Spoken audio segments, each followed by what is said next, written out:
أعوذ بالله من الشيطان الرجيم بسم الله الرحمن الرحيم الحمد لله رب العالمين وبه نستعين وهو المعين وصلى الله على محمد وأهل بيته الطيبين الطاهرين السلام عليك يا أبا عبد الله الحسين السلام عليك يا أبا عبد الله الحسين السلام عليك يا أبا عبد الله الحسين صلوا على محمد وآل محمد اللهم صل على محمد وآل محمد. Le martyre de Hussein de Cheikh Al-Mufid, cours numéro 2. Donc hier, nous avons eu un cours, une présentation, et nous avons discuté au sujet du premier thème que nous avons choisi, le martyre de Hussein, le livre de Cheikh Al-Mufid. Hier, nous avons expliqué et donné une brève explication sur l'histoire des Maqatil. Ensuite, nous avons parlé du projet Hussein.fr dans lequel il s'agit de traduire les principales sources historiques du récit du martyre de l'imam Hussein alayhi salam. L'année dernière, Allah subhanahu wa ta'ala nous a donné la réussite et le tawfiq de publier l'événement de Karbala d'Abu Mikhnaf. Hier, on a donné une brève explication concernant ce livre. Et cette année, alhamdulillah, par la grâce d'Allah, le livre Le martyr de Hussein de Cheikh Al-Mufid a été publié et nous avons pu en discuter brièvement hier dans la soirée. Aujourd'hui, on va essayer de faire un résumé du livre qui a été publié, le livre de Cheikh Al-Mufid. Et demain, on va parler donc de la comparaison entre les deux livres et des passages controversés. Donc, on aura au total, Inch'Allah, 3 cours. Et aujourd'hui, donc, on va parler du résumé du livre. Donc, l'exercice que l'on va tenter aujourd'hui est un exercice difficile, puisqu'on va essayer de, finalement, quelque part, lire le livre entièrement en l'espace de 50 à 60 minutes. On va essayer de voyager avec l'imam Hussein alayhi salam durant son voyage depuis Medina et jusqu'à Karbala. L'imam Hussein alayhi salam, bien entendu, il va tomber en martyr, il va devenir shahid à Karbala, mais nous, on accompagnera les captifs jusqu'à Koufa, Damas et revenir à Médine. Donc, on aura en fait un voyage de plusieurs mois qu'on va effectuer en l'espace de 50-60 minutes. On va essayer de se plonger de l'intérieur dans ce récit. Et hier, on avait dit que le livre était divisé en 4 parties et la principale partie du livre était la partie numéro 3 qui fait exactement 89,15% de la totalité du livre. Et donc, aujourd'hui, on va englober les 12 chapitres de la partie numéro 3 de ces environ 90% du livre en l'espace d'un peu moins d'une heure. Et pour cela, on aura besoin d'une introduction pour nous situer au niveau temporel et au niveau géographique. Et pour cela, on a besoin de se rappeler l'histoire de l'islam. L'histoire de l'islam, ça commence exactement à moins 53 de l'Hégire ou en 570 grégorien par la naissance du prophète Muhammad ibn Abdullah sallallahu alayhi wa sallam. Ensuite, lorsqu'il aura 40 ans, il aura la première révélation divine et ça va être le début de la prophétie. Le prophète est à la Mecque, il est né à la Mecque, il va rester à la Mecque durant 13 ans après la prophétie. Il va faire face à d'énormes difficultés dans la propagation de son message. Et durant donc 13 ans, il va faire face à les pires atrocités de la part de ses proches, des personnes qui l'ont connu et des personnes avec lesquelles il a grandi. Mais au bout de 13 ans de propagation, quelque chose va se produire et par une succession d'événements, il va faire une émigration vers Médine, et ce qui va marquer le début du calendrier hégirien, le début du calendrier de l'islam. Ensuite,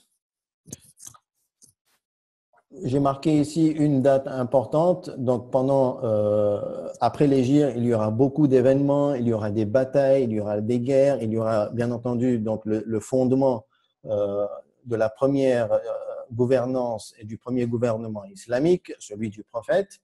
Et une certaine réussite va être marquée par la conquête de la Mecque en l'an 8 de l'hégire. Ensuite, en l'an 11 de l'hégire, il y aura le décès du prophète et il va rejoindre le Seigneur Allah subhanahu wa ta'ala. Ensuite,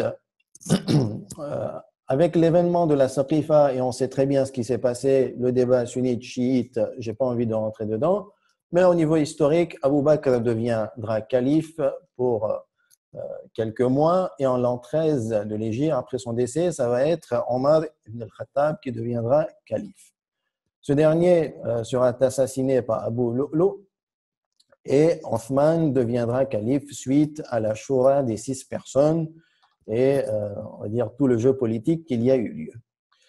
En 35 de l'hégire, Othman ibn Affan va être assassiné et le peuple va demander à Ali ibn Abi Talib alayhi salam de prendre les rênes du pouvoir et c'est là que l'imam Ali alayhi salam va exercer le pouvoir politique et sera le 4e calife selon l'histoire. L'imam Ali alayhi salam sera assassiné par Ibn Muljim en 40 de l'hégire, donc il n'aura même pas gouverné 5 ans complets. Et à son assassinat, c'est l'imam Hassan ibn Ali, son fils, qui deviendra calife, mais pas pour longtemps, pour près de 6 mois. Et à cause du jeu politique, il y aura un pacte de paix qui sera réalisé, le sulh, le fameux sulh qui sera réalisé, et c'est Muawiyah qui deviendra calife. Ensuite, l'imam Hassan ibn Ali alayhi salam va rester vivant jusqu'à 50 de l'hégire où il sera assassiné et empoisonné par sa femme, Ju'da, selon l'histoire, le commanditaire était Muawiyah. Et ensuite, donc, c'est l'imamat de son frère, l'imam Hussein alayhi salam, qui commencera. Et donc, on est maintenant en l'an 60 de l'hégire et Muawiyah ibn Abi Sufyan va mourir. Et c'est là que commence maintenant la période de l'événement de Karbala tel qu'on l'a expliqué hier et qui est retracé dans les Maqatil de façon générale. Maintenant, on va donner quelques explications où on va déterminer, on va dire, les points géographiques concernant l'époque où nous sommes arrivés, c'est-à-dire en 60 de l'hégire. Là, sur l'écran, la partie rouge, c'est la surface de l'empire islamique, des terres islamiques. Vous voyez que ça englobe du côté droit l'Iran, et plus que l'Iran, ça arrive même aux frontières de l'Inde. Et du côté occidental, on voit que ça arrive jusqu'à la Tunisie et l'Éthiopie. Concernant le sud, ça englobe toute l'Arabie et la Cham, Damas, la Syrie, le Liban. Donc, on voit que les terres islamiques sont très, très étendues à l'époque de Muawiyah. Mais ce qui nous intéresse, d'accord, non, on va dire toute la scène, les 12 chapitres, le récit de Karbala, ben, ça se jouera dans cette partie rectangulaire marquée en rouge entre la Mecque, la Médine, donc, qui s'appelait le Hijaz à l'époque, Damas et Koufa, Karbala et un peu Basra.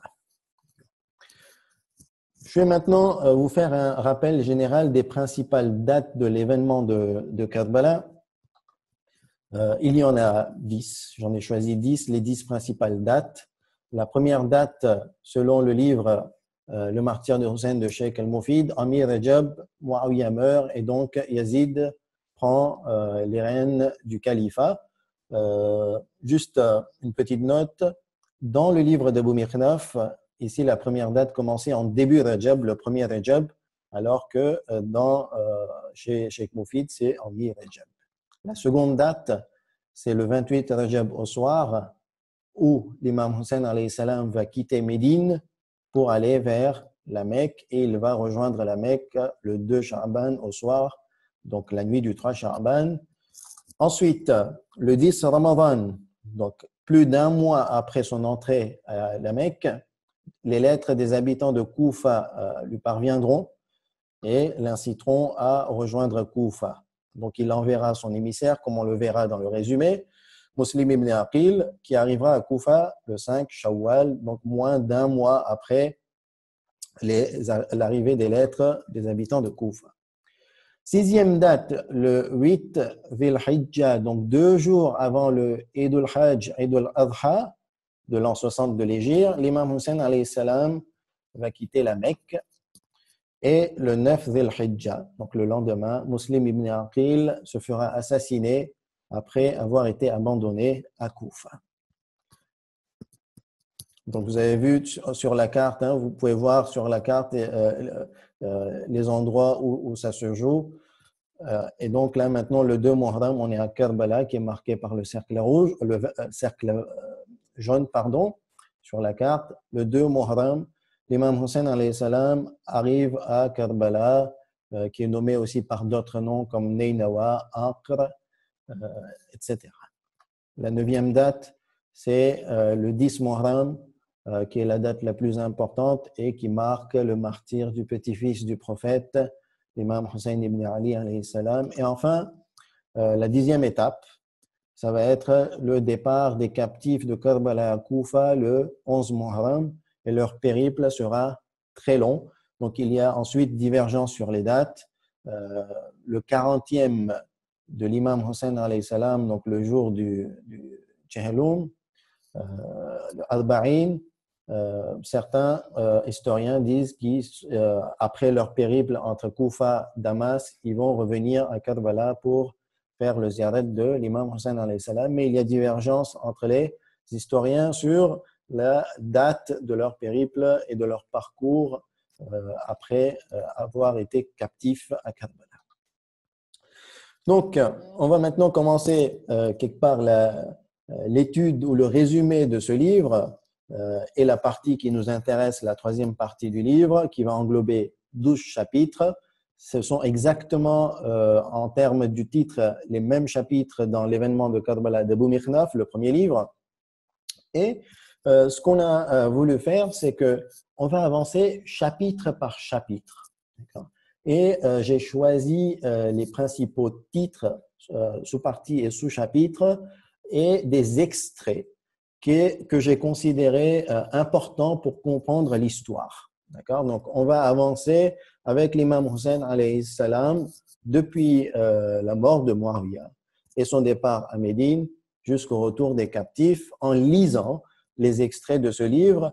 Et avec cette méthode, finalement, on aura lu les principales parties du livre. Bien entendu, celui qui souhaite lire le livre, il aura beaucoup plus d'informations que le résumé de ce soir. Juste une petite note, aujourd'hui, donc on va passer 45, 50, allez, au maximum 1 heure pour faire ce résumé, pour lire les différents extraits. Mais pour lire le livre entièrement, ça ne prend pas énormément de temps non plus. 3 heures sont suffisantes pour lire entièrement le livre. Donc, n'hésitez pas à le lire même, par exemple, la nuit de Ashura. En général, les croyants veillent cette nuit-là et ils peuvent passer la nuit ou une partie de la nuit à lire ce livre-là pour avoir le plein de détails concernant le récit de l'imam Hussein alayhi salam. Commençons maintenant par le chapitre 1, Hussein à Médine.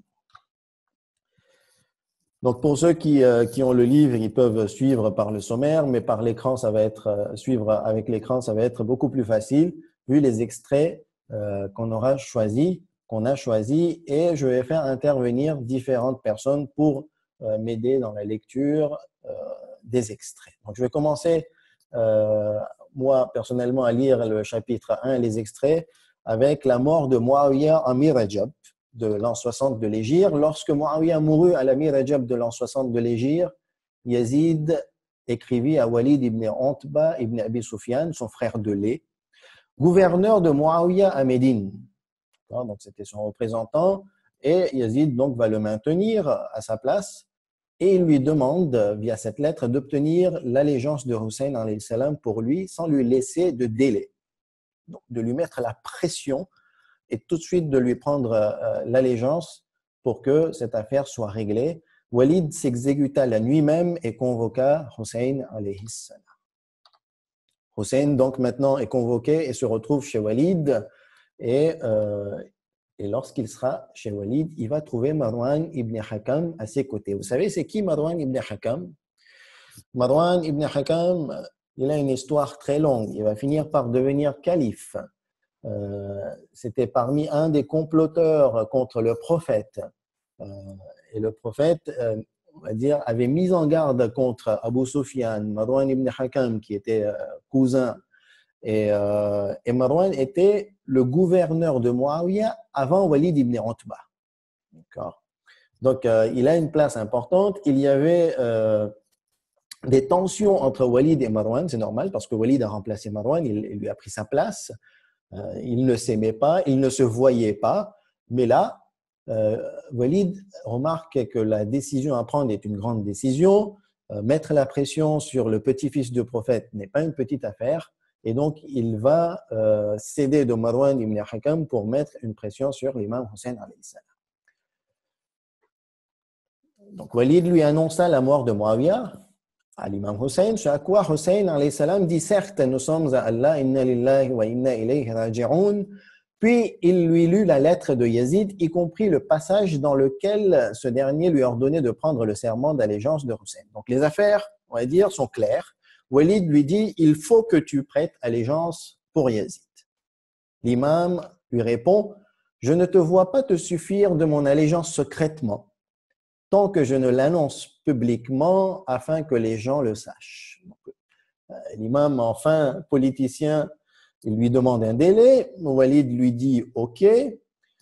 Hussein dit, patiente donc jusqu'au matin afin de réfléchir à ta décision. Et c'est là qu'intelligemment, l'imam Hussein alayhi salam va botter en touche cette pression.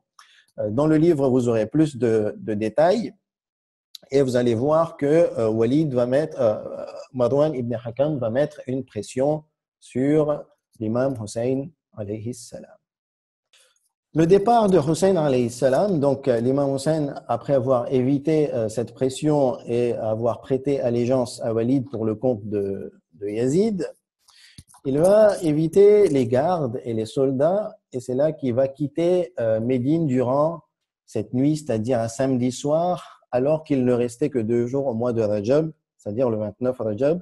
Pour être exact, ça va être le 28 Rajab au soir, c'est-à-dire la nuit du 29e Rajab, puisque dans le calendrier islamique, la nuit précède la journée. Il prit donc la direction de la Mecque accompagné de ses enfants, de ses frères, des fils de son frère et de la plupart des membres de sa famille. Donc là, on voit qu'il n'était pas seul et qu'il était accompagné de ses proches, à l'exception de son demi-frère, Mohammed ibn Hanafiya, avec qui il aura une rencontre et une discussion avant son départ. Donc ce dernier, son demi-frère, Mohammed ibn Hanafiya, avec une longue discussion où vous aurez les détails dans le livre, il lui dit notamment « pars à la Mecque », il lui donne un conseil « pars à la Mecque ». Si cet endroit te procure la sécurité, alors tant mieux. Mais si cela est problématique pour toi, retire-toi dans les déserts environnements ou dans les sommets des montagnes. Déplace-toi d'un endroit à l'autre jusqu'à ce que tu saches la position des gens. Tu te feras ton opinion. Tu seras plus juste dans ton jugement et plus efficace dans ton action quand tu feras face aux événements. Donc, Mohammed ibn Hanafiya lui dit de ne pas se précipiter, de partir à la Mecque, de se mettre en sécurité, de voir les différents mouvements. Bien entendu, il va lui dire de ne pas prêter serment d'allégeance à Yazid. Et l'imam Hussein alayhi salam va accepter ce conseil, va le remercier pour ce conseil. Donc l'imam va partir maintenant à la Mecque pour entamer le chapitre 2 de notre livre.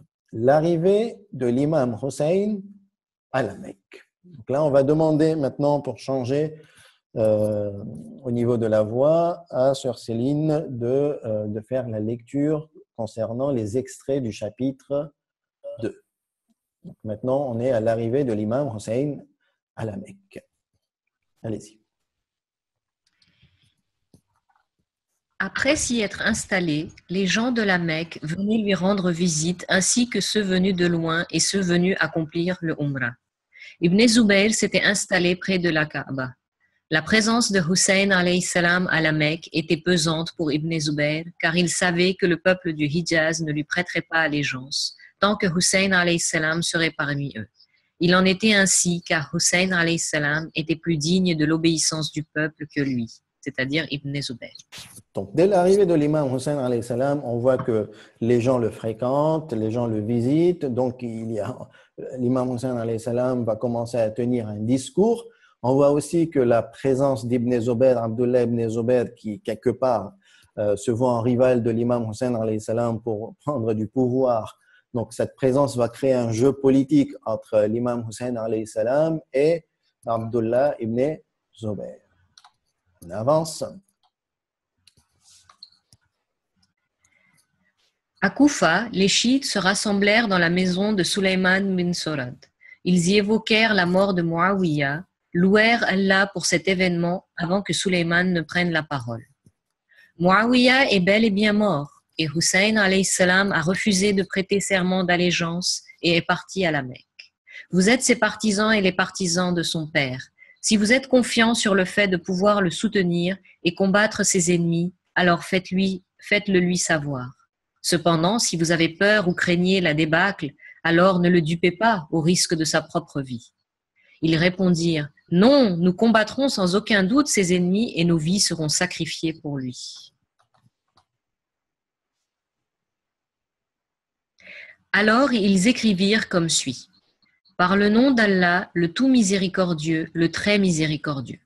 À Hussein bin Ali, de Sulayman bin Surad, Musayyab bin Najaba, Rifa'a bin Shaddad, Habib bin Muzahir et ses partisans croyants et musulmans de Koufa.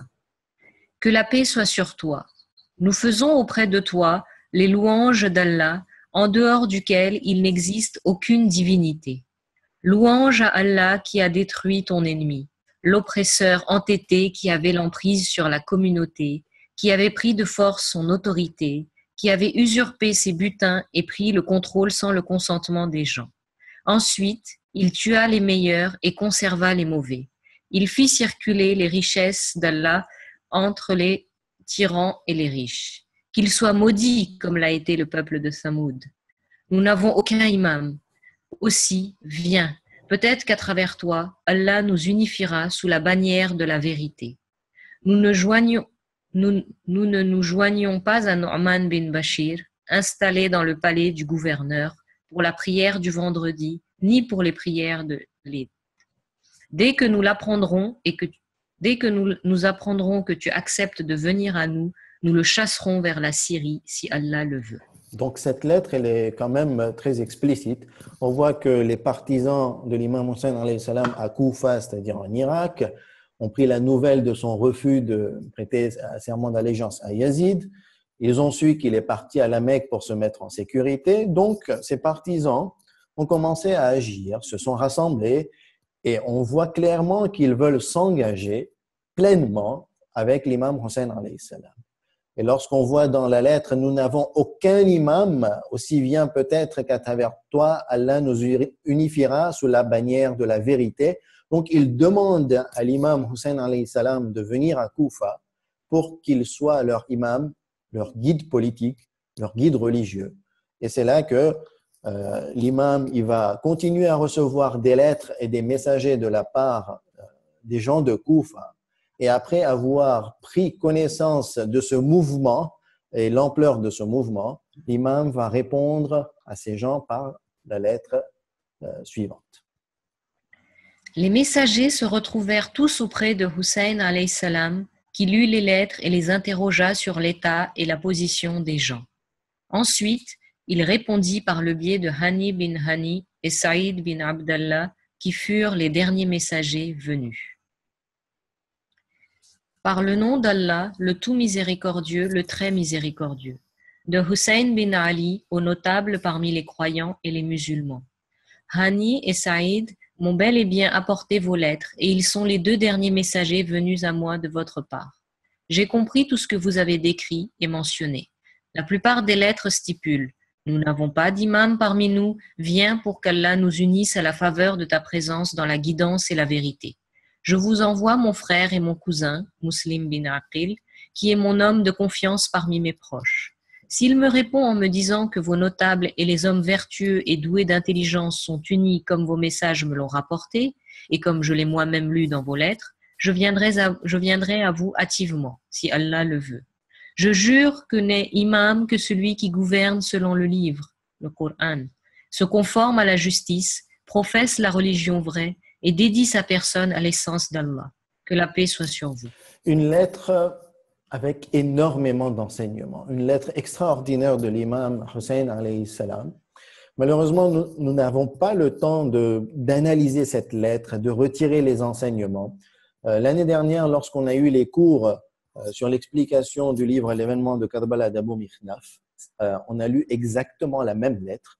Et dans ces cours-là, on avait pu détailler un petit peu plus. On avait passé une dizaine de minutes à analyser cette lettre extraordinaire, où on peut retirer des points comme la définition de l'imamat auprès de l'imam Hussein alayhi salam, la place du Coran, la place de la justice sociale dans une société. Mais là, on voit très bien que donc l'imam, il est partant, il répond favorablement à la demande des gens de Koufa, mais l'imam est toujours précautionneux et il va envoyer son cousin, son frère, donc son cousin, son homme de confiance, Muslim ibn Aqil, à Koufa, afin qu'il lui donne les rapports et qu'il confirme l'ampleur de ce mouvement qui s'est créé à Koufa. Donc, Muslim ibn Aqil va partir maintenant à Koufa. Hussein bin Ali alayhi salam appelle Muslim bin Aqil bin Abi Talib et l'envoya avec Qais bin Mushir al-Saydawi, Umar bin Abd al-Saluli et Abd al-Rahman bin Abdallah al-Arhabi au peuple de Koufa avec les instructions d'agir avec piété, d'être prudent et discret et de traiter les gens avec gentillesse et affection. Il chargea son messager de l'informer immédiatement après constatation que les gens étaient bien unis dans leur engagement et soutien à lui. Donc, encore des conseils, on va dire, religieux, d'agir avec piété, d'être prudent et discret, de traiter les gens avec gentillesse et affection. Vous voyez les conseils de l'imam Hussein alayhi salam à Muslim ibn Aqil, et c'est par on va dire, ces qualités qu'un messager, quand il a une mission, il pourra bien effectuer sa mission. Donc là, la mission de Muslim ibn Aqil, elle est bien déterminée, elle est claire. Il est chargé donc de constater l'ampleur du mouvement, ce qui se passe à Koufa, et de lui envoyer un rapport, donc d'envoyer un rapport à l'imam Hussein alayhi salam. Et c'est par ces mots que l'on conclut le chapitre 2 et on passe maintenant au chapitre 3 avec Muslim ibn Aqil à Koufa. Donc on va maintenant demander à Sabira Raja Hussein de m'accompagner dans la lecture de ce chapitre. Muslim arrive à Koufa. Les chiites rendaient régulièrement visite à Muslim et chaque fois qu'un de leurs groupes s'y rassemblait, il leur lisait la lettre de Hussein bin Ali alayhi salam, ce qui leur faisait verser des larmes. Les gens lui prêtèrent serment d'allégeance jusqu'à ce que 18 000 personnes s'engagent. Muslim écrivit alors à Hussein alayhi salam, l'informant de l'allégeance de 18 000 personnes et lui demanda de venir à Koufa. Donc, Muslim ibn Aqil, il ne perd pas son temps. Il est bien dans sa mission. Il va voir les gens viennent le voir. Il fait part du message de l'imam Hussein alayhi salam et automatiquement, il va repérer, donc il va voir qu'un bon nombre de personnes s'engagent derrière lui et prêtent serment d'allégeance à l'imam Hussein alayhi salam. Et ces 18 000 personnes montrent par acte de bravoure leur engagement, qu'ils sont prêts à mourir avec l'imam Hussein alayhi salam. Mais, bien entendu, Yazid, qui est calife, il ne va pas rester muet et discret. Il voit très bien ce qui se passe sur le terrain et il va dépêcher un homme qu'il n'aime pas. Yazid n'aime pas cet homme, mais Yazid sait que Ubaydullah ibn Ziyad et l'homme de la situation, ce sanguinaire, va lui permettre, on va dire, de régler le problème Hussein ibn Ali. Lorsque plusieurs lettres vinrent à Yazid, il convoqua Sarjoun, le majordome de Muawiyah, et lui demanda « Quels sont tes conseils ?» Puis il convoqua Muslim bin Amr al-Bahili et l'envoya vers Bassora chez Ubaydullah bin Ziyad avec la lettre de nomination et lui écrivit « Mes partisans habitants de Koufa m'ont écrit, m'informant qu'Ibn Aqil regroupe autour de lui des personnes pour briser l'unité des musulmans. Pars à Koufa dès que tu reçois ma lettre et recherche Ibn Aqil comme tu chercherais une perle jusqu'à ce que tu le retrouves, puis attache-le, tue-le ou bien bannis-le, paix sur toi. » Donc, par les conseils de Sarjoun, qui était le valet, le majordome de Muawiyah, entre parenthèses, juste une petite anecdote, que toujours on va peut-être retrouver des Français derrière ce complot. Sarjoun, on dit que c'était un Romain, même de l'Occident, et j'ai même entendu qu'il était du côté de la France. Ça vous dit quelque chose, le terme sergent? Sergent, Sarjoun, c'est commun selon un article que j'ai lu. Mais bon, ce n'est pas le plus important. Donc, par les conseils de Sarjoun, Yazid va prendre la décision d'envoyer son gouverneur à Basra, qui est Ubaydullah ibn Ziyad, et va le détacher vers Koufa pour résoudre la situation et ce soulèvement qui est en train de se préparer à Koufa. Et là, donc, Ubaydullah ibn Ziyad va arriver à Koufa. Il y a des péripéties intéressantes lorsqu'il entre à Koufa et comment il rentre avec ruse, comment les gens pensaient que c'était l'imam Hussein alayhi salam qui venait de rentrer à Koufa, mais par sa ruse, les gens vont se rendre compte que c'est Ubaydullah ibn Ziyad et cela va donner un impact psychologique très, on va dire, négatif chez les gens de Koufa qui auront peur dès le départ de Ubaydullah ibn Ziyad qui directement va tenir un discours à la mosquée de Koufa. Au matin, un appel à la prière en assemblée fut lancé. Les gens se rassemblèrent et il, Ubaydullah ibn Ziyad, se présenta à eux et commença à louer et glorifier Allah, puis dit « L'émir des croyants m'a confié votre ville, la sécurité de ses frontières et le trésor public. Il m'a chargé de rendre justice en faveur des opprimés et de donner aux défavorisés, d'être bon envers les obéissants et les consentants. Je serai comme un père bon et bienveillant pour ceux qui seront bons et obéissants. Mais je dégainerai mon fouet et mon épée contre ceux qui ne suivront pas mes ordres et s'opposeront à mon autorité. Ainsi que chacun fasse attention à lui-même.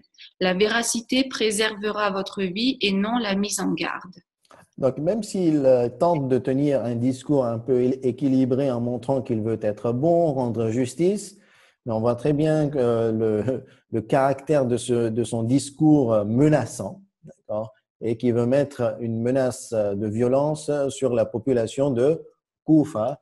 Moi, je vous inviterai à lire le discours entièrement dans le livre et surtout ce qui se passe après le discours lorsqu'il va descendre de chair et qu'il va s'adresser toujours au peuple avec un ton beaucoup plus menaçant. Mais on va dire que on veut aller rapidement dans ce résumé et il y a maintenant des événements qui vont se produire à Koufa. Lorsque Muslim ibn Aqil était arrivé à Koufa, il était dans la maison de Muqtar ibn Ubayd al-Thaqafi, mais lorsqu'il s'est senti menacé, il s'est déplacé, il est parti vivre chez Hani ibn Urwa. Et ses activités se faisaient depuis les maisons ou la maison de Hani et les maisons environnantes. Et Ubaydullah ibn Ziyad avait posté des espions, avait même fait infiltrer des espions dans l'équipe et les proches de Muslim ibn Aqil, un espion nommé Ma'aqil. Et grâce à cet espion, à travers cet espion, il avait beaucoup d'informations concernant les sous-activités de Muslim ibn Aqil à Koufa. C'est là que il va maintenant convoquer Hani ibn Urwa dans son palais et Hani se retrouve donc devant Ibn Ziyad. Hani, accompagné du groupe, arriva au palais et entra chez Ibn Ziyad. Ce dernier leva la tête et dit « Ses propres jambes l'ont conduit à la mort. » Ibn Ziyad lui dit « Par Allah, non, tu ne partiras jamais d'ici, à moins que ce ne soit pour me le ramener. » Hani répondit « Non, par Allah, je ne le ramènerai jamais à toi. Espères-tu que je fasse venir mon invité auprès de toi pour que tu le tues ?» Donc, bien entendu, là, on parle de Muslim ibn Aqil. Hein. Il y a une coupure, vous avez vu les trois petits points entre la parenthèse pour dire qu'il y a une discussion qui s'est enchaînée. Et donc, Ibn Ziyad est très menaçant envers Hani et lui demande d'absolument ramener Muslim ibn Aqil, ce à quoi il refuse, et la discussion continue. Ibn Ziyad, par Allah, tu me le ramèneras. Hani, par Allah, je ne te le ramènerai pas. Ubaydullah hurla. Es-tu devenu un kharijite aujourd'hui? Tu nous as toi-même légitimé de te tuer. Emmenez-le et jetez-le dans une des salles du palais, verrouillez la porte et placez-le sous surveillance. Entre-temps, avant de se faire enfermer dans les verrous ou sous les verrous du palais, Hani va se faire tabasser, va se faire frapper et il va être blessé, il va beaucoup saigner. Donc là, ça se passe dans le palais, ça se passe discrètement, mais malgré ça, on va dire cette nouvelle commençait à circuler et jusqu'à ce que cette nouvelle arrive à Muslim ibn Aqil qui, vu la force et le rapport de force qu'il voit en son faveur et les hommes qui ont prêté serment d'allégeance pour le compte de l'imam Hussein alayhi salam, va décider de se soulever et d'encercler le palais. Donc ici, il y a un narrateur qui va expliquer une partie de la scène et de l'extrait que l'on va lire. J'informai Muslim bin Aqil de la situation qui m'ordonna de rassembler ses partisans. Les maisons environnantes étaient pleines de ses partisans. Il y avait 4000 hommes dans les maisons avoisinantes. Je criais fort « Ya Mansour Hamid !» Les gens de Koufa reprirent cette devise et se rassemblèrent autour de lui, de Muslim. Ils occupèrent ainsi la ville jusqu'au soir. Ubaydullah était dans une situation critique et ne pouvait rien faire d'autre que de s'enfermer dans son palais. Il n'y était accompagné que de 30 hommes parmi ses gardes et 20 parmi les notables, sa famille et ses proches. Donc, on voit très bien, clairement, que le rapport de force est à l'avantage de Muslim ibn Aqil. Ubaydullah ibn Ziyad est quelque part en panique, dans une situation critique. Il n'a pas beaucoup de personnes autour de lui. Il ne sait pas, on ne sait pas trop comment ça va se passer. Et c'est là que, tout en étant un fin politicien, quelqu'un de certes sanguinaire, mais quand même très rusé, et il va regrouper les notables, c'est-à-dire ceux qui ont de l'argent, ceux qui ont de l'influence autour de lui. Ibn Ziyad appela Kathir bin Shihab et lui ordonna de s'accompagner des membres de la tribu des Mazhij qui lui obéiraient, de circuler dans Koufa pour convaincre les gens d'abandonner Ibn Aqil, de les effrayer par la guerre et de les menacer d'un douloureux châtiment de la part des autorités. Les gens continuèrent de se rassembler en nombre autour d'Ibn Aqil jusqu'au soir, malgré toute la difficulté qui se présentait à eux. Ubaydullah, qui avait rassemblé les notables autour de lui, les envoya auprès des gens afin qu'ils promettent aux obéissants une augmentation des subventions et plus de respect, et qu'ils menacent les insubordonnés de privation et d'un châtiment, tout en les intimidant par l'arrivée de l'armée de Syrie qui les combattrait. Donc, on voit très bien que malgré le fait qu'il n'a pas beaucoup d'hommes autour de lui, Ibn Ziyad va utiliser quelques armes pour essayer de renverser ce rapport de force et le prendre à son avantage. Donc, on voit la première arme qu'il utilise, c'est la menace.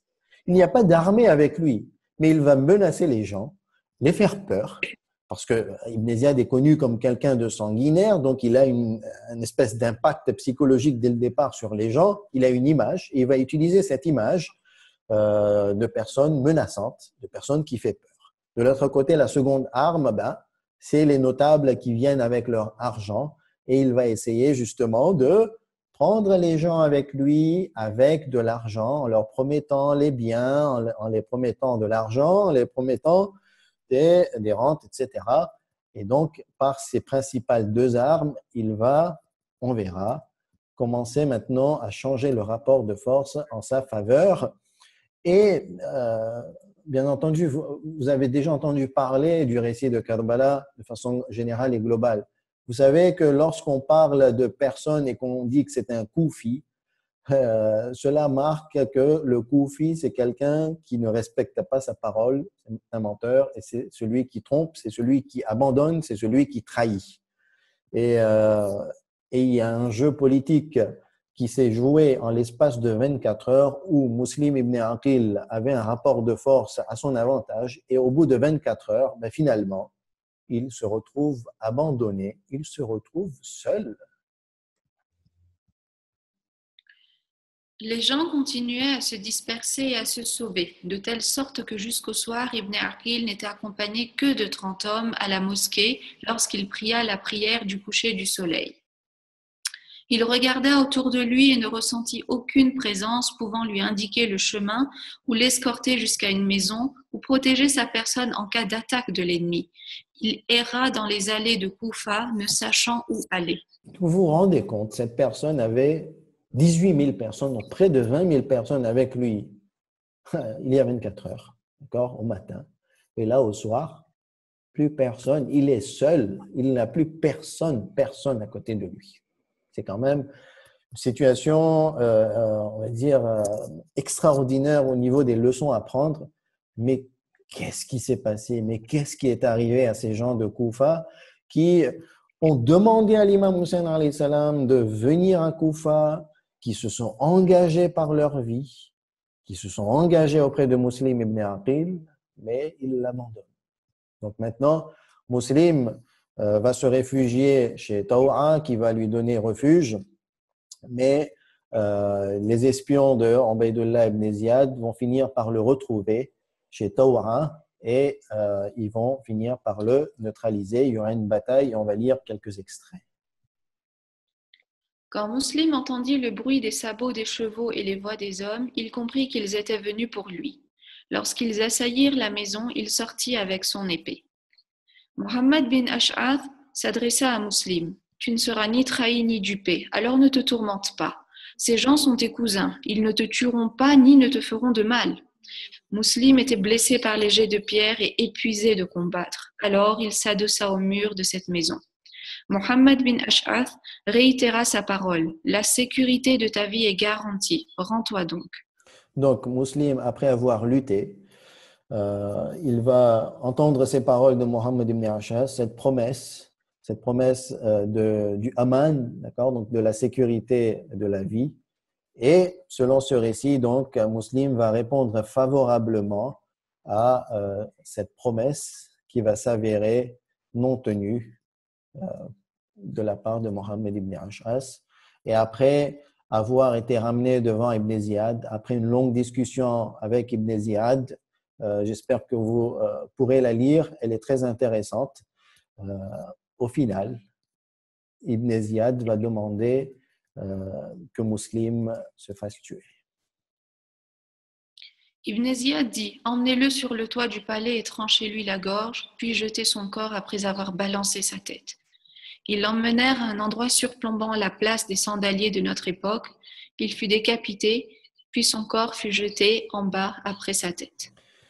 Inna lillahi wa inna ilayhi raji'un, mais ce n'est pas terminé. Vous vous souvenez que Hani ibn Urwa avait été enfermé dans une des cellules du palais et après le martyre de Muslim ibn Aqil, Ubaydullah ibn Ziyad va demander que l'on tue Hani ibn Urwa. Hani fut emmené alors que ses mains étaient liées jusqu'à ce qu'ils arrivent à un endroit du marché. Hani cria « Vers Allah est le retour. Ô Allah, vers ta miséricorde et ton paradis, j'arrive. » Alors Rushayd le frappa à nouveau et le tua. Inna lillahi wa inna ilayhi raji'un. Donc, on a maintenant terminé le chapitre 3 qui était le chapitre le plus long et peut-être le chapitre tournant, l'événement tournant dans le récit du martyre de l'imam Hussein alayhi salam. Tout ce qui s'est passé à Koufa va finalement mener l'imam Hussein alayhi salam vers son martyre à Karbala. Et il est intéressant d'essayer de comprendre plus et de se poser cette question, mais qu'est-ce qui a fait que la situation s'est retournée en 24 heures, même moins de 24 heures, d'accord? Et là, lorsqu'on analyse, on retrouve plusieurs raisons qui ont mené à ce retournement de situation à Koufa. La première des choses, c'est la menace de mort utilisée par Ibn Ziyad. Finalement, il n'avait pas d'armée, il n'avait pas d'hommes pour pouvoir mettre en action cette menace. Mais au départ, il a utilisé son image et il a commencé à menacer la vie, la famille, les tribus, etc. Il a aussi menacé et il a voulu priver certaines personnes des aides, donc les partisans qui dépendaient de ces aides, finalement, ils ont laissé leur engagement et au lieu de se priver des aides, ils ont abandonné l'imam Hussein alayhi salam. Le mensonge et les mensonges, ça fait clairement partie des facteurs de ce retournement de situation. La diffamation contre Muslim ibn Aqil, contre Hani, on parle mal des gens, la corruption. Donc ça, c'est de la part des notables, de la part des personnes qui ont de l'argent, le meurtre, l'assassinat, tous ces outils-là. Les beaux discours d'Ibn Ziyad, les bons orateurs aussi, ce sont les armes et les moyens utilisés dans le retournement de cette situation. Finalement, Muslim ibn Aqil avait très peu de partisans sincères et fidèles. Ils ont été emprisonnés, ils ont été mis en difficulté, ils ont été finalement bannis aussi. Et de l'autre côté, le gros problème, c'était que Muslim ibn Aqil s'est retrouvé avec des partisans qui n'ont pas tenu leurs promesses et engagements. Donc, j'ai noté ici ces points-là pour que nous-mêmes, on prenne leçon de ce qui s'est passé et que si que ces gros défauts soient présents en nous, que l'on prenne conscience de ces défauts et que l'on ne tombe pas dans ce genre de piège parce que nous, en tant que chiites, nous croyons fortement en la vie du 12e imam alayhi salam.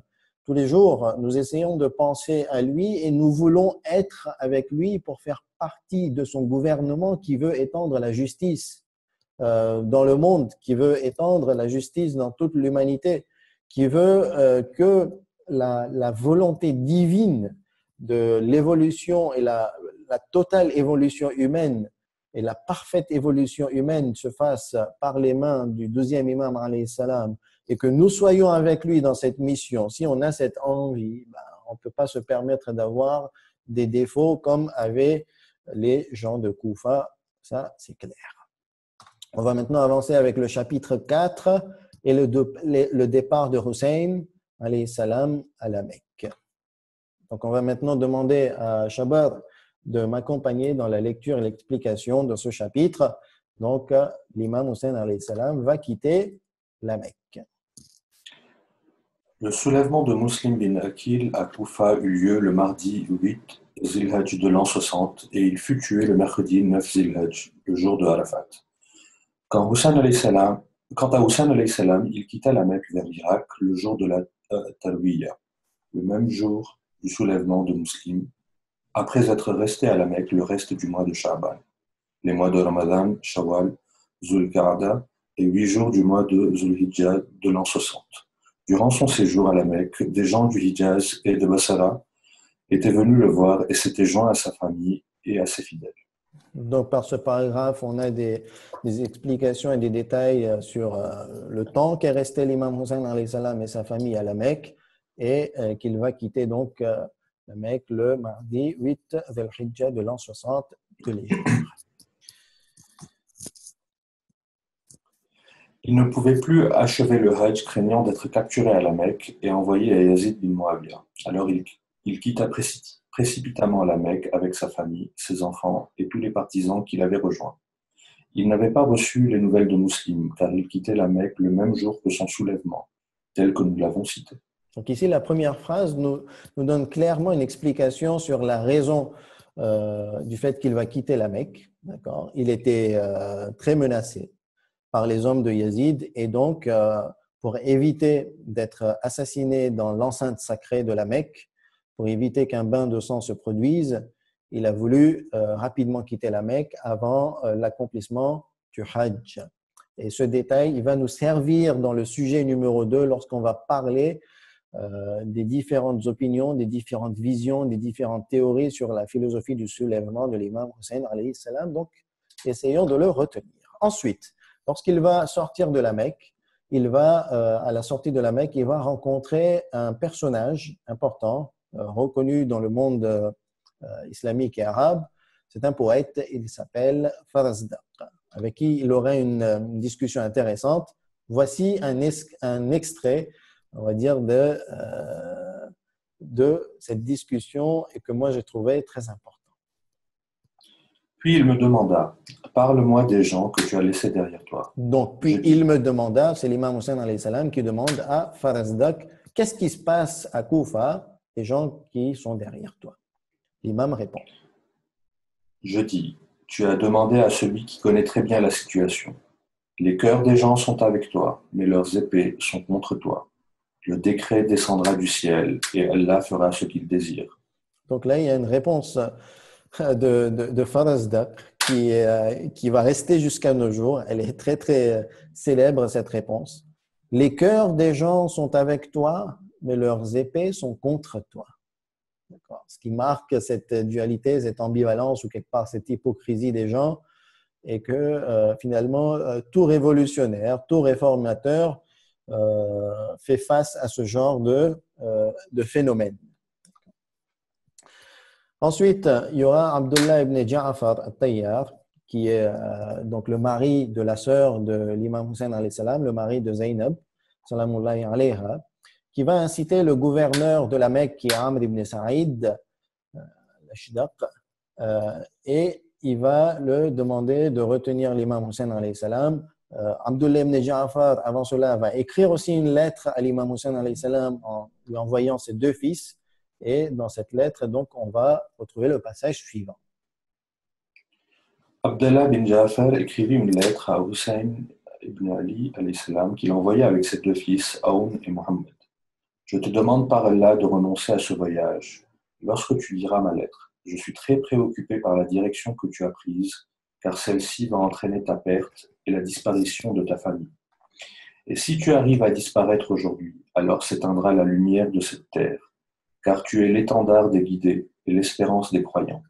Ne hâte pas ton allure du voyage, car j'arrive sous peu après cette lettre. Paix sur toi. Donc là, on voit dans cette lettre que déjà, on voit qu'il envoie ses deux fils pour rejoindre l'imam Hussein alayhi salam, qu'il est préoccupé par le sort qui attend l'imam Hussein alayhi salam à Koufa, parce qu'il a une lecture politique de la situation et il veut conseiller l'imam Hussein alayhi salam. Mais ce dernier va continuer son chemin. L'imam Hussein alayhi salam a une idée derrière la tête que les autres, finalement, ne comprennent pas. Donc là, on termine donc le chapitre 4 et on va passer au chapitre 5 avec le départ donc, de l'imam Hussein alayhi salam vers Koufa et les différents arrêts et les stations sur la route de Koufa. On va faire quelques arrêts avec l'imam Hussein alayhi salam, comme celui à Hajir. Et on va demander à nouveau à Céline de faire la lecture.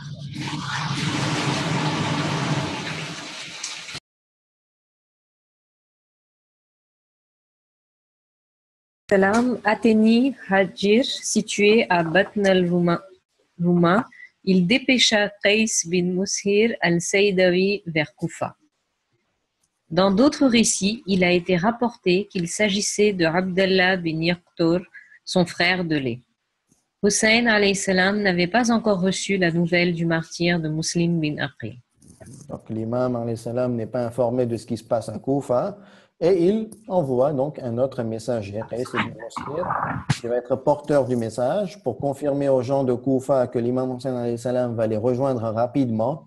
Mais Qais ibn Mushir se fera intercepter et il se fera tuer par Ubaydullah ibn Ziyad à Koufa. L'imam Hussein alayhi salam continue sa route et dans des stations de la route, il va rencontrer Zohair ibn Qayn à qui il va demander de le rejoindre. Zohair bin Qayn partit le voir, puis un court instant plus tard, il revint plein d'entrain et le visage radieux. Il ordonna de plier sa tente, de ranger ses affaires et de plier bagages, ce qui fut fait avant d'être emporté auprès de la caravane de Hussein alayhi salam.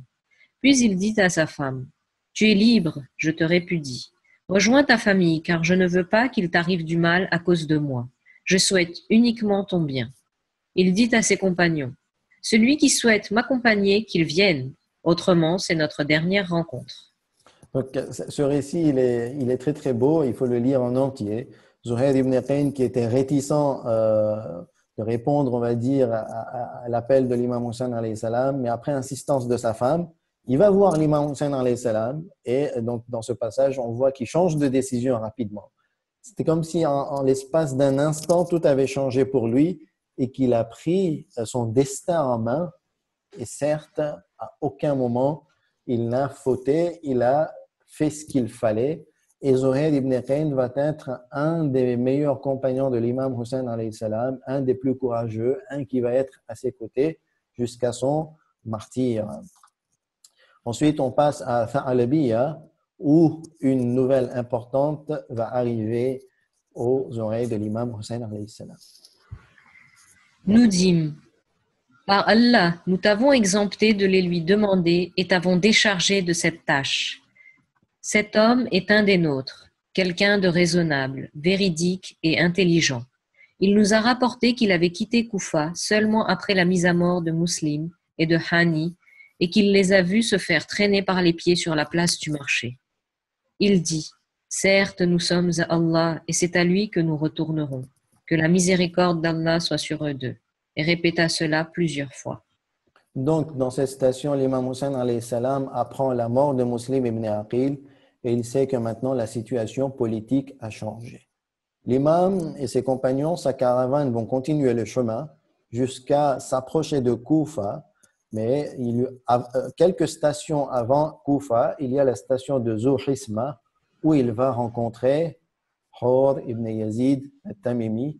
Et ce dernier, avec 4000 cavaliers, va barrer la route à l'imam Hussein alayhi salam et va l'encadrer, va l'empêcher de rejoindre Koufa. Et l'imam aura un entretien, une discussion avec Hur. Et ils vont négocier, il va essayer de prendre du délai, il va essayer de négocier du temps pour que l'affaire s'éclaircisse. De l'autre côté, Hur n'a pas les ordres d'attaquer l'imam Hussein alayhi salam. Il va attendre le commandement de Ubaydullah ibn Ziyad. Et c'est là que l'imam, petit à petit, va se diriger vers Naynawa où il s'arrêtera. Ce fut l'endroit où Hussein alayhi salam s'arrêta. Là, au loin, un cavalier venait de Koufa, s'approchait sur son étalon, avec lui une arme et sur les épaules un arc. Tous s'arrêtèrent et l'attendirent. Lorsqu'il finit par arriver, il salua Hur bin Yazid et ses compagnons, mais ne salua ni Hussein alayhi salam ni ses compagnons. Il remit à Hur une lettre de Ubaydullah bin Ziyad dans laquelle il était écrit: dès que ma lettre te parvient et que mon messager te rejoint, barre la route à Hussein et ne le laisse s'arrêter que sur une plaine ouverte, sans abri ni eau. J'ai donné l'ordre à mon messager de te suivre de près et de ne pas se séparer de toi jusqu'à ce qu'il m'informe que tu exécutes bien mes ordres. Paix sur toi. C'était un jeudi, le 2e jour de Muharram de l'an 61 de l'Hégire. Donc la lettre, elle est claire. Ubaydullah ibn Ziyad ne veut laisser aucune chance à l'imam Hussein alayhi salam. Et donc l'imam s'arrêtera dans cet endroit qui sera sa dernière demeure, Naynawa ou Karbala. C'était des villages environnants qui avaient différents noms comme Naynawa, Ghadiriya, Aqr. Et donc toute cette terre était regroupée sous le nom de Karbala.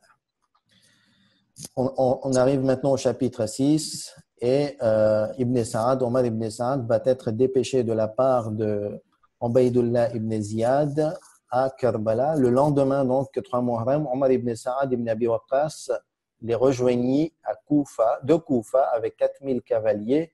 Il s'arrêta à Naynawa. Donc là, maintenant, il y aura une pression militaire sur l'imam Hussein alayhi salam. Et ces derniers vont être mis en difficulté puisque Ubaydullah ibn Ziyad va écrire plusieurs lettres. Il y aura plusieurs correspondances entre Omar ibn Sa'ad et ibn Ziyad. Et dans une des lettres, ce sanguinaire gouverneur va demander à Omar ibn Sa'ad de barrer la route entre Hussein, ses compagnons et l'eau, qu'il n'en goûte pas une seule goutte de la même manière qu'il a été fait à Osman ibn Affan. Donc maintenant, le camp de l'imam Hussein alayhi salam est privé d'eau, ils n'ont pas accès à l'eau, et une seconde lettre de Ibn Ziyad va arriver à Omar ibn Saad dans laquelle il dit « Je ne t'ai pas envoyé à Hussein pour que tu évites la bataille ». Donc il s'adresse à Omar ibn Saad, ce dernier essayait de trouver un arrangement. Donc Ibn Ziyad, incité par Dhil Jawshan, par Shimr ibn Dhil Jawshan, va clairement mettre les points sur les i et lui dira donc je ne t'ai pas envoyé pour que tu évites la bataille à Hussein ni pour lui donner du temps ou de l'espoir pour s'en sortir ou encore celui de la paix, ni pour lui trouver des excuses ou bien encore intercéder en sa faveur devant moi. Regarde donc si Hussein et ses compagnons se soumettent au commandement et s'ils se rendent. Dans ce cas, envoie-les-moi alors en vie, mais s'ils refusent, alors attaque-les jusqu'à les tuer et mutile-les, leur corps, car ils le méritent. Donc on voit maintenant l'atrocité et la haine qui remplit le cœur de Ubaydullah ibn Ziyad, et il veut absolument, on voit, tuer l'imam Hussein alayhi salam. Quand Hussein sera tué, fait piétiner sa poitrine et son dos sous les sabots des chevaux, car c'est un homme arrogant et un oppresseur. Je ne cherche rien derrière cet acte de mutilation, car il n'y a rien qui puisse faire souffrir après la mort, si ce n'est que j'ai fait une promesse. Gratuitement, il veut faire du mal. Si je le tue, je lui ferai subir cela. Si tu obéis à notre ordre, à son sujet, alors nous te récompenserons. C'est comme ça qu'il met la pression sur Omar ibn Saad afin que ce dernier assaille et attaque le camp de Hussein. On va demander à Hanif de poursuivre la lecture sur le chapitre 7. Puis Omar bin Saad proclama haut et fort le début de la bataille, après le moment de Asr l'après-midi. Ô soldats d'Allah, prenez place sur vos montures et réjouissez-vous du paradis qui vous attend. Les soldats montèrent sur leurs chevaux et se remuèrent sur le camp de Hussein alayhi salam. Hussein alayhi salam lui dit, retourne les voir, tente de leur faire apporter la bataille à demain et repousse-les pour cette nuit afin que nous puissions prier notre Seigneur, que nous l'invoquions et lui implorions le pardon. En vérité, il sait que j'aime accomplir sa prière, lire son livre, l'invoquer et lui implorer le pardon. Donc le 9 Muharram, Omar ibn Saad veut attaquer, veut en finir avec le camp de l'imam Hussein alayhi salam, mais ce dernier demande un dernier délai, une dernière nuit, une nuit pour prier Allah subhanahu wa ta'ala. Donc il y a maintenant la dernière nuit de l'imam Hussein alayhi salam. Il y aura plusieurs événements lors de cette nuit. Il fera un sermon et on va continuer avec ces extraits de ce sermon. Il s'adresse à ses proches, à ses compagnons. Je ne connais pas de partisans supérieurs et meilleurs que les miens, ni de famille plus bienfaisante et plus soudée que la mienne. Qu'Allah vous gratifie tous par sa bonté. À vrai dire, je pense que nous affronterons ces ennemis demain.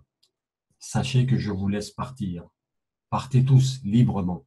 Vous n'avez aucune obligation sur votre conscience à mon égard. L'obscurité de la nuit nous voile des regards. Prenez-la comme monture pour partir. Donc l'imam Hussein alayhi salam voit que ce sont ses derniers moments. Il remercie ses compagnons et il veut être sincère. Il dit que ces hommes en ont après lui. Il veut essayer de voir, de laisser la liberté à ses compagnons, mais regardez ses compagnons et sa famille, comment ils répondent avec cet extrait. Ses frères, ses fils, le fils de son frère, les deux fils de Abdallah bin Ja'far dirent « Pourquoi ferions-nous cela? Pour rester en vie après toi? Qu'Allah ne nous montre jamais ce jour. » De l'autre côté aussi, les compagnons réagissent fortement et Zuhair ibn Qayn prend la parole. Ensuite, Zuhair ibn Qayn al-Bajali se leva et dit « Par Allah, j'aurais aimé être tué, puis ramené à la vie, puis tué, jusqu'à me faire tuer 1000 fois pour qu'Allah épargne ta vie et celle des jeunes de ta famille. » Donc voilà des compagnons extraordinaires. Voilà des compagnons que recherchait l'imam Hussein alayhi salam. Ces personnes-là vont l'accompagner jusqu'aux derniers instants de l'imam Hussein alayhi salam. Ils vont se sacrifier pour son amour, pour protéger sa vie, pour protéger sa famille. Et avec une bravoure extraordinaire, ils vont nous laisser une leçon, ils vont rester des modèles jusqu'au jour du jugement. Et c'est là que le matin d'Ashura, avant la bataille, il y aura un sermon de l'imam Hussein alayhi salam. On va demander à Azim de lire l'extrait de ce sermon. Puis l'imam Hussein alayhi salam continua. Regardez ma lignée et vous verrez qui je suis. Ensuite, méditez et blâmez vos âmes. Réfléchissez s'il vous est permis de me tuer et de souiller mon honneur. Ne suis-je pas le fils de la fille de votre prophète, le fils de son successeur et son cousin qui était le premier à croire en Allah et à approuver ce que son messager a rapporté de son Seigneur?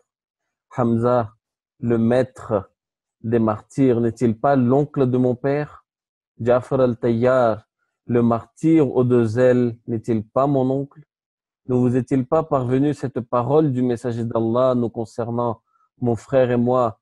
Eux deux sont les maîtres des jeunes gens du paradis. Donc l'imam Hussein alayhi salam veut mettre ces gens devant le fait, mais ce n'est pas possible que vous vous rassembliez et que vous complotiez devant le petit-fils du prophète. Donc l'imam les met devant cette vérité, mais quand les cœurs sont fermés, il ne peut rien avoir, sauf si vraiment on a cette perception de la vérité.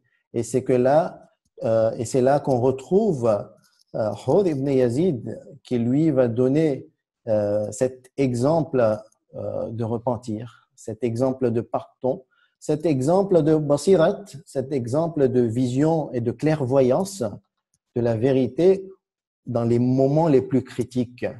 Donc, il lui dit, ô fils de Yazid, par Allah, tu es inquiétant. Donc c'est le narrateur qui dit, celui qui était avec Hud ibn Yazid. On continue. Il lui dit, ô fils de Yazid, par Allah, tu es inquiétant. Par Allah, je ne t'ai jamais vu auparavant comme je te vois à l'instant. Si on m'avait demandé quel est l'homme le plus courageux parmi les gens de Koufa, je ne t'aurais pas omis. Que vois-je là de toi? Il répondit, par Allah, je me vois choisir entre le paradis et l'enfer. Par Allah, je ne choisirai pas autre chose que le paradis, même si je suis coupé en morceaux ou brûlé. Donc des paroles extraordinaires.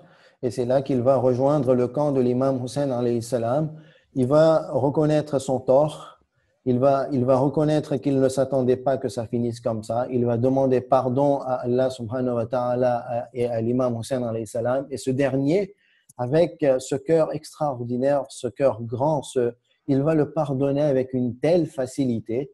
C'est vraiment merveilleux de la part de l'imam Hussein alayhi salam que dans ce moment critique où cette personne lui a barré la route et lui a mis dans cette situation, alors s'il n'y avait pas Hud ibn Yazid, l'imam aurait pu partir, s'enfuir peut-être, se mettre dans un endroit et se sécuriser, mais non, l'imam va pardonner avec… il n'y a pas de mots en fait pour décrire cette scène extraordinaire de pardon de la part de l'imam Hussein alayhi salam, mais voilà, les gens qui voient la vérité sont limités. Il y a Kurur, il y a selon un autre récit une autre personne, mais les autres vont engager le combat.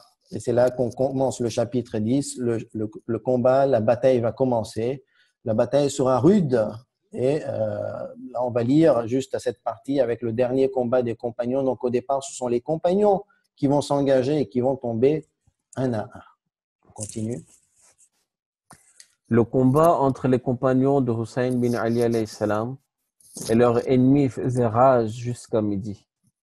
Lorsque Hussein bin Numair, qui commandait les archers, constata la forte résistance des compagnons de Hussein alayhi salam, il s'avança vers ces hommes qui étaient 500 tireurs à l'arc et leur demanda de les assaillir d'une pluie de tirs. Ils s'exécutèrent et en conséquence, plusieurs chevaux du camp de Hussein alayhi salam furent blessés à la jambe ainsi que plusieurs combattants. La bataille continua un moment avec intensité. Dans le camp de Hussein alayhi salam, les martyrs qui tombaient se ressentaient dus à leur petit nombre, alors que dans le camp de Omar bin Saad ils étaient si nombreux que les pertes ne se ressentaient pas. Et donc, les compagnons tombaient. La bataille avait commencé tôt le matin, après la prière de Fajr. Et maintenant, on est à la prière de midi. Le combat continue avec acharnement. Et Abu Abdillah al-Hussein, alayhi salam, qui était accompagné par ses nombreux compagnons, sont tombés en martyrs. Ils sont tombés en martyrs. Mais il y aura toujours quelques personnes, quelques compagnons qui vont prier la prière de la peur, le salatul khawf, serve de Zohr avec l'imam Hussein alayhi salam. Puis, ce sont la famille de l'imam Hussein alayhi salam qui va s'avancer et qui va rentrer dans la bataille. Et il y aura les martyrs des Bani Hashim. Et parmi les premiers martyrs, il y a le fils de l'imam Hussein alayhi salam. Ali Akbar continuait à attaquer les soldats avec son épée comme précédemment. Mais cette fois-ci, Mora bin Monkiz se mit en travers, lui porta un coup et le fit tomber.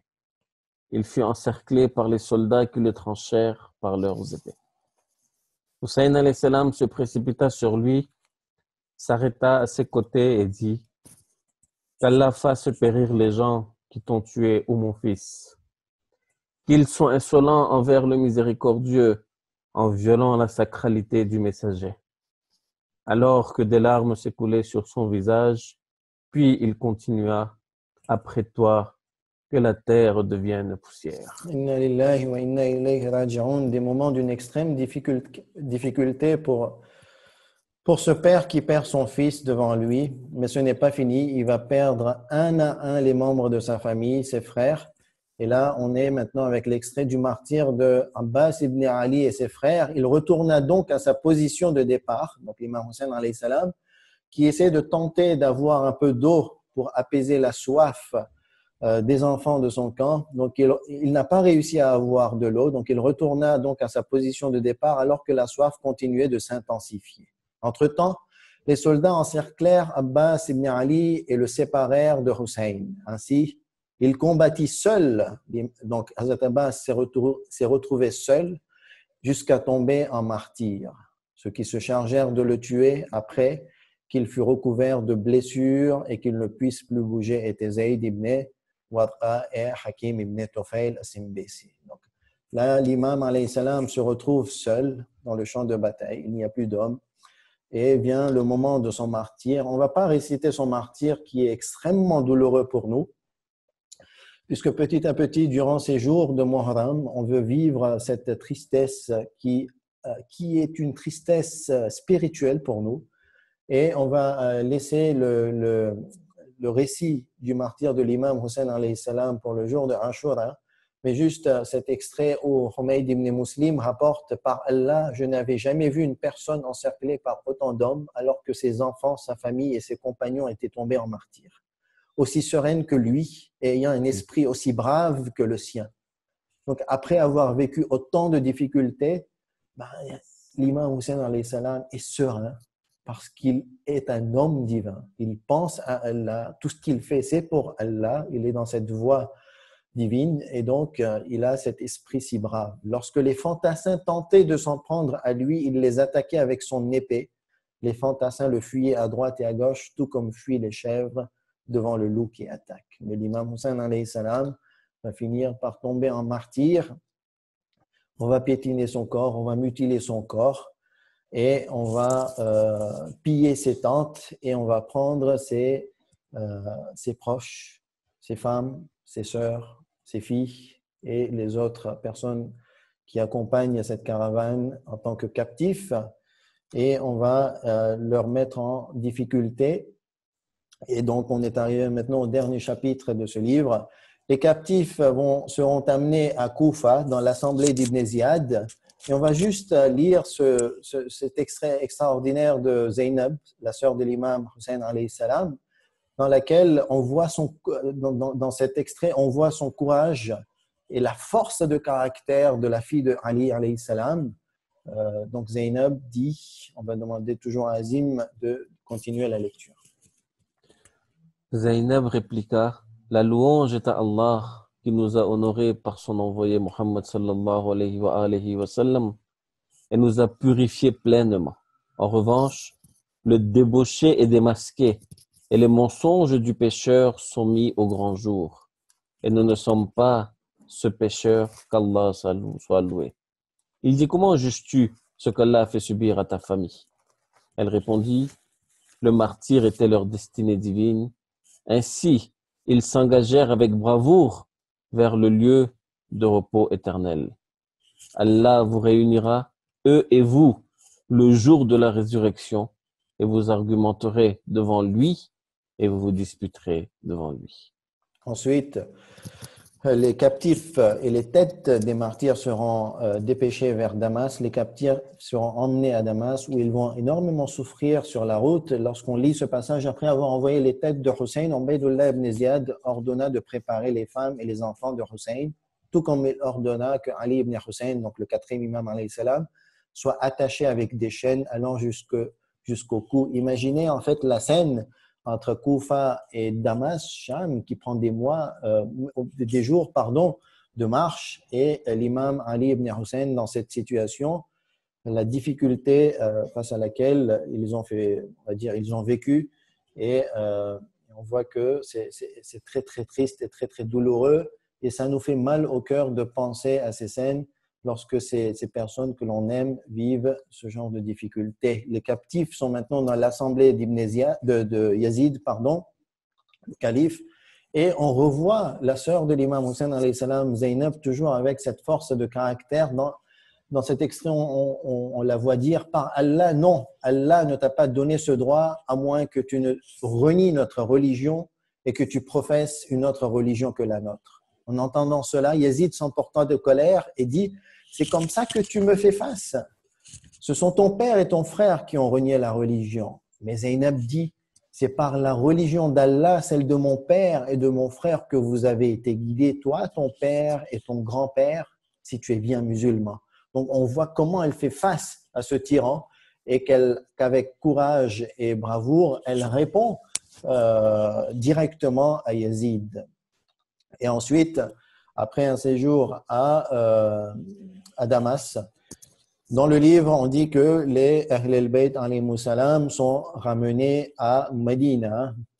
Et lorsque l'annonce de la nouvelle arrive aux gens, donc on lit cet extrait, par Allah, lorsque j'annonçais, le narrateur dit, par Allah, lorsque j'annonçais la nouvelle aux gens, je n'avais jamais entendu des cris de pleurs plus forts que ceux que j'entendis sortir des maisons des Bani Hashim lorsqu'ils reçurent la nouvelle du martyr de Hussein ibn Ali alayhi salam. Donc on termine avec cette fin de phrase, martyr de Hussein ibn Ali alayhi salam, qui était le titre et qui est le titre du livre qu'on vient de résumer. Et donc on a fait un voyage avec l'imam Hussein alayhi salam depuis son départ, depuis Médina et jusqu'au retour des captifs à Médina. Et je suis désolé d'avoir pris un peu de temps, donc en l'espace d'1 heure 20 minutes, on a parcouru le livre entièrement et on a vu les différents chapitres, le voyage de l'imam Hussein alayhi salam qui lui a mené vers cette expérience extraordinaire, vers ce shahadat. Et on va donc conclure le cours d'aujourd'hui avec la récitation d'un deuil. Et Inch'Allah, demain, on va développer notre point, surtout la comparaison entre les deux livres, l'événement de Karbala d'Abu Mikhnaf et le martyr de Hussein alayhi salam de Sheikh al-Mufid. Assalamu alayka ya Aba Abdillah al-Hussein وعلى الأرواح التي حلت بفنائك عليكم مني سلام الله أبدا ما بقيت وبقي الليل والنهار ولا جعله الله آخر الأهد من زيارتكم السلام على الحسين وعلى علي بن الحسين وعلى أولاد الحسين وعلى أصحاب الحسين السلام عليكم ورحمة الله وبركاته